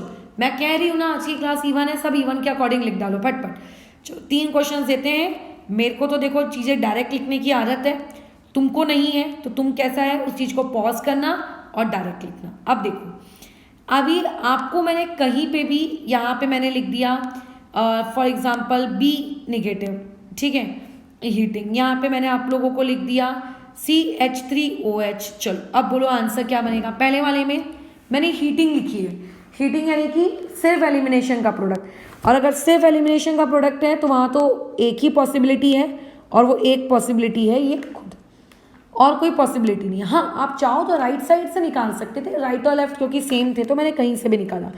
यहाँ पे भी हीटिंग है, तो हीटिंग है मतलब 2 पॉसिबिलिटी हो सकती है, लेफ्ट से निकला तो ऐसा, और इसके बाद ये ऐसा, 2 प्रोडक्ट बनेंगे, है ना, 2 प्रोडक्ट बन रहे हैं, बढ़िया है। तो बहुत, यहाँ पे मैंने हीटिंग नहीं लिखी, इसका मतलब यहाँ सब्स्टिट्यूशन का भी प्रोडक्ट बन सकता है, एलिमिनेशन का भी।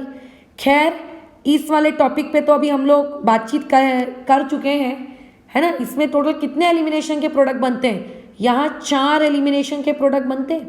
अभी अभी मैंने ऊपर बताया था 2 रिंग एक्सपेंशन वाले बनते हैं, याद करो, और 2 नॉर्मल शिफ्टिंग वाले बनते हैं, और उसमें मैंने तुमको ये भी बताया था कि कौन सा ज़्यादा स्टेबल होता है। तो 4 एलिमिनेशन के प्रोडक्ट बनेंगे और 1 सब्स्टिट्यूशन का प्रोडक्ट बनेगा, ठीक है, और 1 सब्स्टिट्यूशन का। तो सब्स्टिट्यूशन वाला प्रोडक्ट कैसा दिखेगा, कुछ नहीं, रिंग एक्सपैंड हो जाएगी और कार्बोकेटायन के साथ वहाँ पे क्या आ जाएगा, OMe आ जाएगा। क्योंकि हीटिंग नहीं है इसलिए मुझे वहाँ पे लिखना पड़ा, ठीक है, इस तरीके से। तो ये कहानी थी तुम लोगों के किस मैकेनिज्म को लेकर, इवन मैकेनिज्म किसके केस में, आप लोगों के अल्काइल हैलाइड्स के केस में, ठीक है। तो आई डोंट थिंक इसमें कोई दिक्कत होगी। 2 क्वेश्चन होमवर्क में दे रही हूँ अलॉन्ग विद देयर आंसर्स, बनेगा ही बनेगा, नहीं बनता है तुम लोगों का तो मुझको बताना, ठीक है। फिर अपन इस पर बातचीत कर लेंगे कि भैया आखिर तुमने ऐसा क्या कांड मचा दिया कि तुम्हारा आंसर मैच नहीं किया। जैसे कि एक ये यहाँ पे लगा दिया Br, यहाँ पे आपने लगा दिया CH3OH ऑब्लिक हीटिंग, ठीक है। आपको सिर्फ एलिमिनेशन वाला ही लिखना है, एलिमिनेशन के अलावा आप और कुछ भी ना लिखें, ठीक है, CH3OH ऑब्लिक हीटिंग, ठीक है। अच्छा, यहाँ पे आंसर्स मैं बता देती हूँ, इसमें 2 पॉसिबिलिटीज़ होंगी, एक इस तरीके से बन गया और एक आप लोगों का इस तरीके से बन गया। ऊपर वाले में भी 2 पॉसिबिलिटीज़ होंगी, एक मान लेते हैं आपका इस तरीके से बन जाएगा, ठीक है, और दूसरा वाला जो है वो भी आप लोगों का कुछ इस तरीके से बनेगा, ये ऐसा, बराबर, ये है। तो ये चेक करोगे कि तुम्हारे आंसर्स मैच हो रहे हैं कि नहीं हो रहे, जो कि होने चाहिए। अच्छा, अब चलो आगे कंटिन्यू करते हैं, थोड़ी सी बातचीत करते हैं, क्योंकि मेरे हिसाब से इतने एग्जाम्पल सफिशिएंट है तुम लोगों को चीज़ें सिखाने के। तो अब एक बात याद रखना, हमेशा की तरह हमारे कौन से पॉइंट्स चल रहे थे, जिस तरीके से SN1 रिएक्शन में जब तक फर्स्ट स्टेप में लीविंग ग्रुप जाता नहीं है तब तक रिएक्शन आगे बढ़ती नहीं है, ये बात तो मानते हो। तो E1 भी तो एक प्रकार से SN1 के जैसी ही है, उसमें भी तो आप लोग किस चीज़ का वेट कर रहे हो, आप इस चीज़ का वेट कर रहे हो कि कितने जल्दी लीविंग ग्रुप जाए, बराबर। यानी कि मैं ये कह सकती हूँ कि रेट ऑफ एलिमिनेशन, यानी कि आपकी एलिमिनेशन रिएक्शन का जो रेट है, ठीक है, किस केस में, E1 के केस में डायरेक्टली डिपेंड करता है लीविंग ग्रुप एबिलिटी के, कि फर्स्ट स्टेप में जितने जल्दी आपका लिविंग ग्रुप जाएगा उतने जल्दी कार्बोकैटायन बनेगा, जितने जल्दी कार्बोकैटायन बनेगा उतने जल्दी आपकी रिएक्शन आगे जाएगी। ठीक है, सिंपल। अच्छा, और हम लोग ये चीज़ अच्छे से जानते हैं कि लिविंग ग्रुप एबिलिटी का और बेसिसिटी का आपस में कैसा रिलेशनशिप होता है, इनवर्स। तो वैसे ही रेट ऑफ एलिमिनेशन जिस तरीके से लिविंग ग्रुप एबिलिटी पे डायरेक्टली डिपेंड करती है, बेसिसिटी पे कैसे डिपेंड करेगी, इनडायरेक्टली डिपेंड करेगी। तो कल के ऑर्गेनिक केमिस्ट्री का जो तुम लोगों ने मुझसे डाउट पूछा था कि आप इसको अरेंज करिए इंक्रीजिंग या फिर डिक्रीजिंग ऑर्डर ऑफ बेसिसिटी के अकॉर्डिंग, तो तुम्हें ये लगता कि वही सेम क्वेश्चन तुम्हें इस तरीके से भी पूछा जा सकता था कि अगर हम इन लोगों को एज अ बेस यूज करें तो बताइए कि रेट ऑफ एलिमिनेशन सबसे ज़्यादा किसके लिए होगी। याद आ रहा है? तो तुम क्या कर सकते थे, या उस क्वेश्चन को बिल्कुल कर सकते थे। आप उनमें से देख लेते कि सबसे अच्छा बेसिक कौन था, जो कि कौन था, NH2 नेगेटिव था, वही सबसे अच्छा बेस था। तो इसका मतलब उसी के लिए सबसे गंदी रेट ऑफ एलिमिनेशन रिएक्शन रहेगी। तो ज़रूरी नहीं है कि क्वेश्चन आपको हमेशा प्रोडक्ट लिखने के पूछे जाए, आपको इस तरीके से घुमा फिरा के भी पूछे जा सकते हैं। डन। अच्छा, तो ये हो गया हम लोगों का एक पॉइंट। अभी मैं और भी बहुत सारे इंपॉर्टेंट पॉइंट्स बताऊंगी तुम्हें, ठीक है। अच्छा, अब उसके अलावा दूसरी चीज़, एक और पॉइंट नंबर 2 में आते हैं। जैसे कि SN1 रिएक्शन को बहुत पसंद था कि अल्काइल हैलाइड क्राउडेड हो, 3 डिग्री हो, तो वैसे ही आप लोगों के E1 को भी बड़ा पसंद है कि आपका जो अल्काइल हैलाइड है वो कैसा हो, आपका एकदम मस्त क्राउडेड वाला हो। जिस तरीके से SN1 रिएक्शन में हमें वीक न्यूक्लियोफाइल चाहिए था, वैसे ही E1 रिएक्शन में हम लोगों को क्या चाहिए है, वीक बेस चाहिए। यहाँ पे मैंने वर्ड न्यूक्लियोफाइल यूज नहीं किया क्योंकि E1 के केस में रिएजेंट किसके जैसे बिहेव करने लगते हैं, एज अ बेस बिहेव करने लगते हैं। ठीक है, बराबर। अच्छा, अगर आपने मान लेते बेस स्ट्रॉन्ग ले लिया तो ऐसे केस में फिर बाद में बात करेंगे, चलो जान दो उसका। लेकिन E1 को ये चाहिए कि 3 डिग्री होना चाहिए, वीक बेस होना चाहिए, या फिर उस बेस की कंसंट्रेशन बहुत बहुत बहुत कम होनी चाहिए। कम क्यों?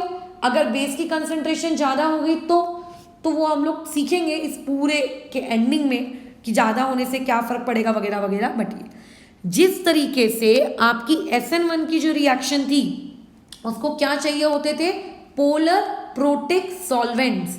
आप जितने ज़्यादा पोलर प्रोटिक सॉल्वेंट्स लेते थे तो उसी तरीके से आप लोगों की रिएक्शन SN1 के केस में फेवरेबल होती थी। तो सिमिलरली यहाँ पे भी आप लोगों के किसको, E1 को भी क्या चाहिए होंगे, पोलर प्रोटिक सॉल्वेंट। अगर आप पोलर प्रोटिक सॉल्वेंट यूज़ करोगे तो इसका भी रेट बढ़ेगा।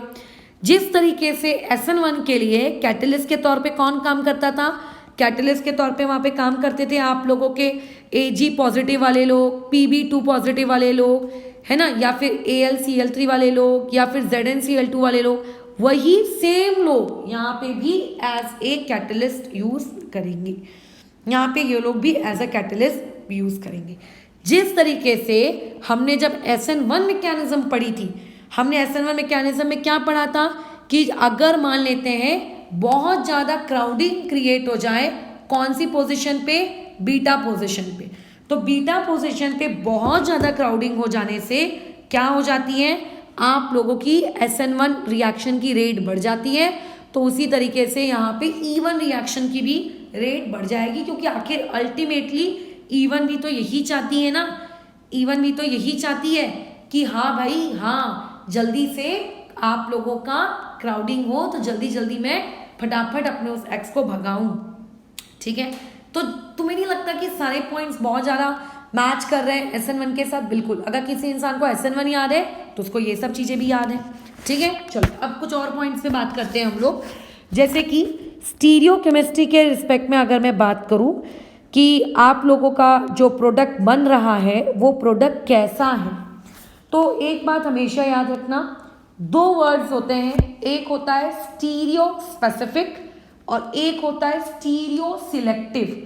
यानी कि अगर आपकी रिएक्शन को पता है उसे कहाँ अटैक करना है एग्जैक्टली, मतलब पूरी रिएक्शन में सिर्फ एक ही जगह अटैक हो रहा है और बाकी किसी जगह नहीं, तो उसे कहा जाता है स्टीरियो स्पेसिफिक। तुम्हें पता है कि तुम्हें बर्डी जाके किस शॉप में कपड़े खरीदने, तुम्हें पता है specifically, that will be known as stereo specific. But अगर तुमको ये नहीं पता है कि कहाँ जाना है, बस वहां जाके तुम घूमने वाले हो, घूम घूम के तुम ढूंढने वाले हो, so that is non stereo specific. अभी तुमने जितनी भी मैकेनिज्म पढ़ी ऊपर, तुम्हें नहीं लगता कि इसको आपके बेस को भी नहीं पता है कि उसको कहाँ से बीटा हाइड्रोजन निकालना है। कभी इस बीटा हाइड्रोजन मतलब उसको जितने बीटा हाइड्रोजन दिख रहे हैं वो वहां से निकालते जा रहा है और उतने पॉसिबल प्रोडक्ट्स बना रहा है। क्या ये बात समझ में आ रही है? तो इट मीन्स दैट कि आप लोगों की इवन रिएक्शन से जो प्रोडक्ट्स बनते हैं वो SN1 के जैसे नॉन स्टीरियो स्पेसिफिक होते हैं। ये लोग क्या होते हैं आप लोगों के? Non stereo specific. इसके अलावा एक दूसरा वर्ड होता है, क्यों ये नॉन स्टीरियो स्पेसिफिक है? क्योंकि removal of beta hydrogen is not fixed. कहाँ से निकलेगा भैया, ये फिक्स ही नहीं है। जितनी पॉसिबिलिटीज मिल रही हैं वो हर जगह से निकाल रहा है, हर जगह से निकाल रहा है। अब बात आती है सिलेक्टिव के बारे में।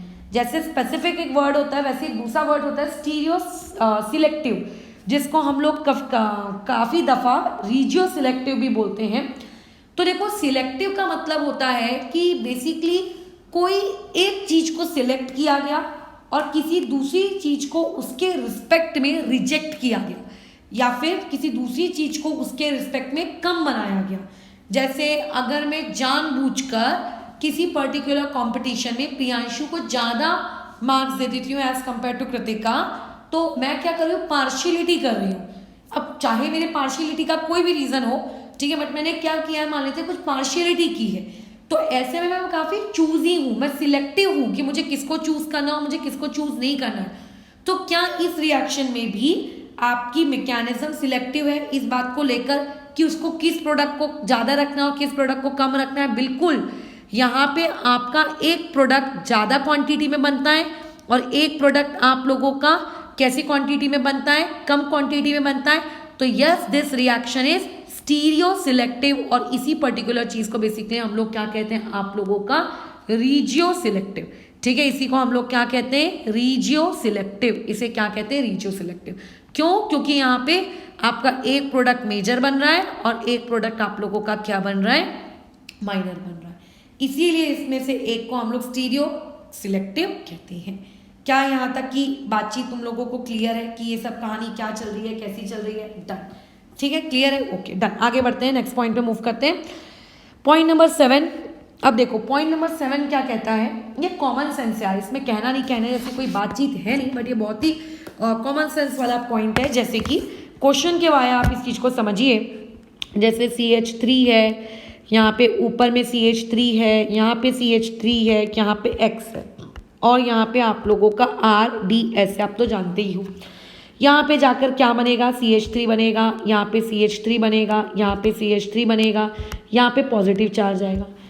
अब मान लो इस RDS का कोई रेट है, लेट्स से इसका रेट है।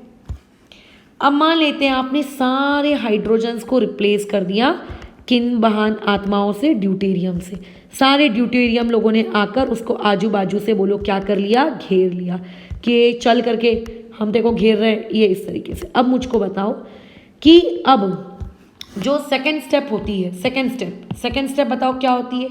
सेकेंड स्टेप में बेस आता है B नेगेटिव, जो H+ को रिमूव करता है। यहाँ पे भी बेस आएगा। अब भैया H+ नहीं तो D+ को रिमूव करेगा। तो अब मुझे एक बात बताइए कि B- ने H+ को रिमूव किया और समथिंग एक प्रोडक्ट बना लिया। यहाँ पे इसने ड्यूटेरियम प्लस को रिमूव किया और एक प्रोडक्ट बना लिया। ऊपर वाले में इसकी रेट है 1, इसका रेट है 2। क्वेश्चन पूछा जाएगा कि रेट 1 और रेट 2 में क्या रिलेशनशिप है? तो आप खुद अपनी छोटी सी अक्ल का इस्तेमाल करो और खुद डिसाइड करो, हाइड्रोजन को निकालना ज़्यादा आसान होता है कि ड्यूटेरियम को निकालना ज़्यादा आसान होता है? ऑब्वियस है हाइड्रोजन को, तो इसीलिए रेट 1 आपकी ज़्यादा होगी as compare to rate number 2। ठीक है, क्या ये पॉइंट क्लियर है? दूसरी चीज़, कई बार टीचर्स शॉर्ट ट्रिक्स के फॉर्म में ऐसा सिखाते हैं कि आप अल्फा पोजीशन से क्या निकाल लीजिए? X निकाल लीजिए। आप बीटा पोजीशन से H निकाल लीजिए, बेसिकली हम भी तो वही कर रहे हैं। हाँ, फिर दोनों के बदले में आप डबल बॉन्ड क्रिएट कर दीजिए, वो ये सिखाते हैं, जो कि कोई गलत बात नहीं है। बट एक गलत चीज वो ये भी कई बार लोग बोल जाते हैं कि बाहर HX बनेगा, HX, क्योंकि देखो देखो H निकला, देखो देखो X निकला, वो ये बोलते हैं। बट ये बोलना गलत होगा।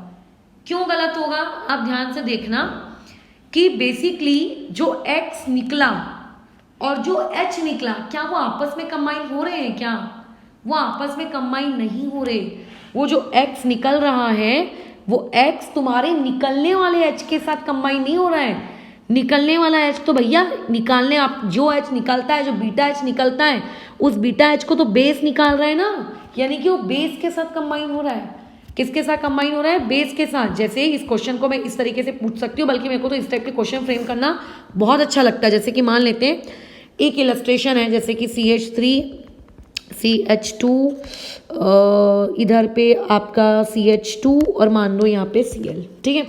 ये आप लोगों का एक हाइड्रोजन में ऐसे ड्रॉ कर देती हूँ, इसके ऊपर मैं स्टार मार्क कर देती हूँ, ठीक है, इसके ऊपर स्टार मार्क कर देती हूँ। यहाँ पे आप लोगों ने यूज़ किया है, मान लेते हैं ETOD, ठीक है, ETOD मैंने यूज़ किया है। अब मेरा क्वेश्चन तुमसे ये है, प्रोडक्ट क्या बनेगा? भैया प्रोडक्ट तो तुम बना लोगे, प्रोडक्ट से मुझे कोई मतलब नहीं है, मेरी बातचीत चल रही है बाय प्रोडक्ट को लेकर। ऑप्शन ए, आपके पास प्रोडक्ट बनेगा प्लस आपके पास बनेगा ETOD प्लस आपके पास बनेगा HCl। ऑप्शन नंबर 2, और भी बहुत सारे अलग अलग कॉम्बिनेशंस क्रिएट किए जा सकते हैं, बट मैं 2 ही कॉम्बिनेशन क्रिएट करूंगी। आपके पास प्रोडक्ट बनेगा ETOH स्टार और आपके पास प्रोडक्ट बनेगा DCl। बताइए सही ऑप्शन क्या है? तो सही ऑप्शन फिर आप क्या बोलेंगे, क्या है? पहला वाला। हम में से मैक्सिमम लोग पहले वाले को मार्क करेंगे, बट नहीं, हम अच्छे से जानते हैं कि ये बेस वो महान इंसान होता है जो इस बीटा हाइड्रोजन को निकालने की हिम्मत दिखाता है।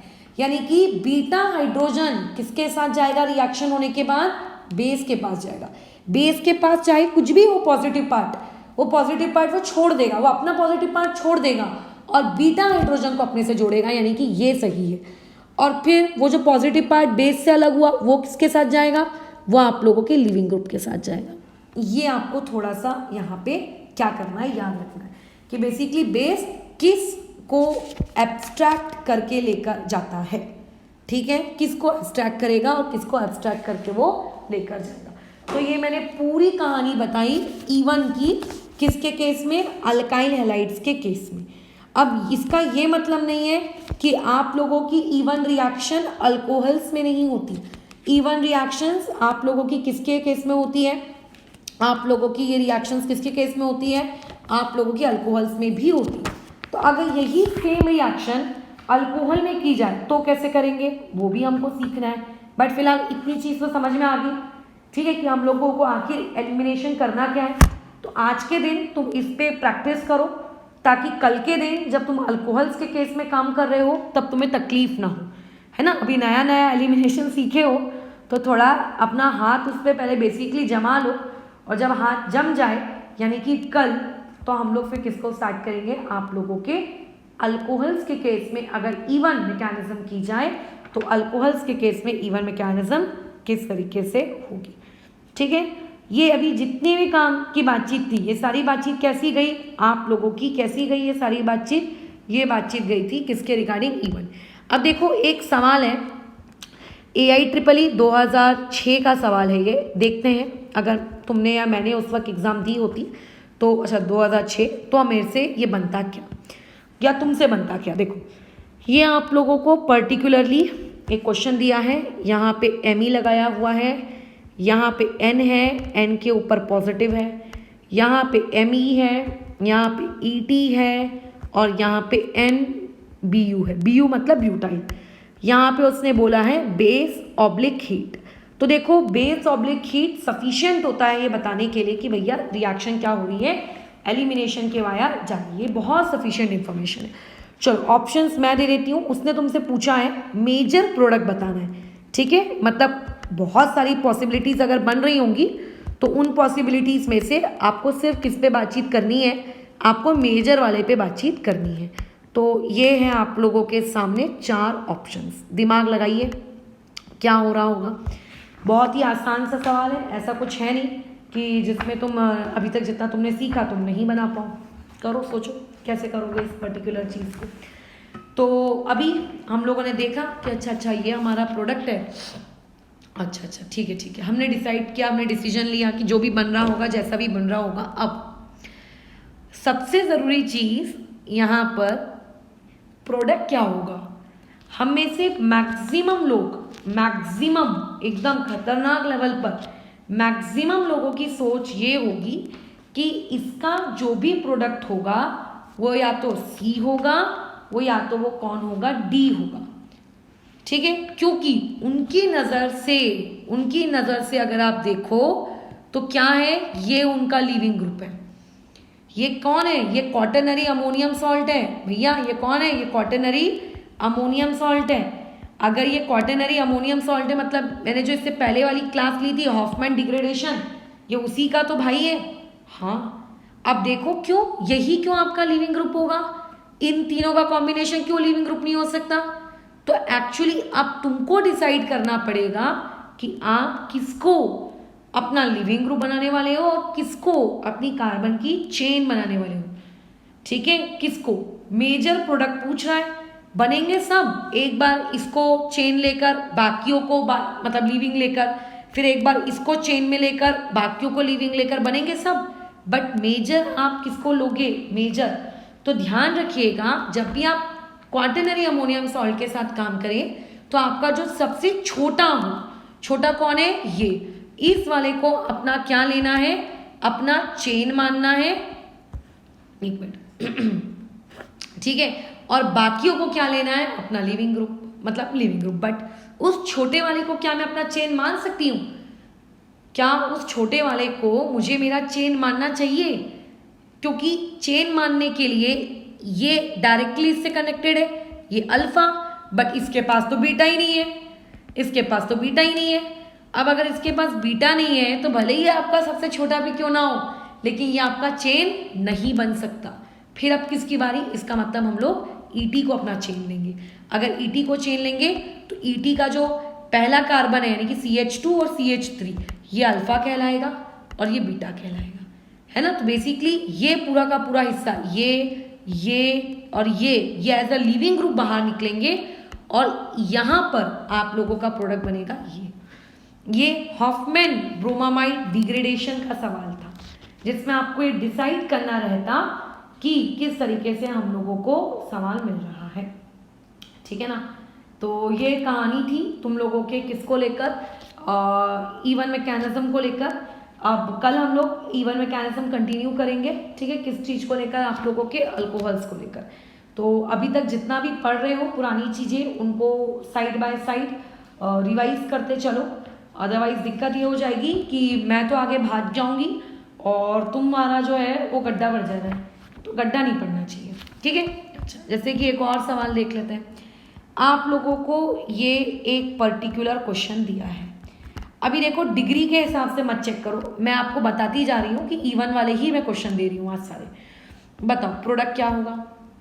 मेजर पूछा उसने, मेजर हीट है, यानी कि सब्सटीट्यूशन का प्रोडक्ट तो कोई गधा ही लिखेगा। हीट है मतलब सब्सटीट्यूशन का प्रोडक्ट नहीं लिखना, हीट है मतलब सिर्फ एलिमिनेशन का प्रोडक्ट होगा। अगर हीट नहीं है तो सब्सटीट्यूशन एलिमिनेशन दोनों का बनेगा, और मेजर कौन होगा, सब्सटीट्यूशन वाला। 90% बनेगा, 90% के आसपास, 70-90 के आसपास। लेकिन अगर हीट है तो सारा का सारा एलिमिनेशन बनेगा। क्या होगा, फर्स्ट स्टेप कार्बोकेटाइन जनरेट होगा। कार्बोकेटाइन भैया कहीं रीअरेंज तो होगा नहीं, बीटा तो आजू बाजू वाली दोनों सेम है, तो यानी कि आंसर विल बी 10, ये होगा आपका आंसर। ठीक है, ये इस तरीके से। तो like that you have to do your questions. अब जैसे एक और मान लेते हैं, इस तरीके से आपको एक पर्टिकुलर क्वेश्चन दिया है, 2 पॉसिबिलिटीज दी हैं। H2O डालो, बताओ ए क्या बना, वो भी सिर्फ मेजर, बाकी की बकवास नहीं बोलना। OH निगेटिव डालो, हीट करो, बी बनेगा, बोलो मेजर कौन। तो देखो हीट देखा तो समझ जाना एलिमिनेशन।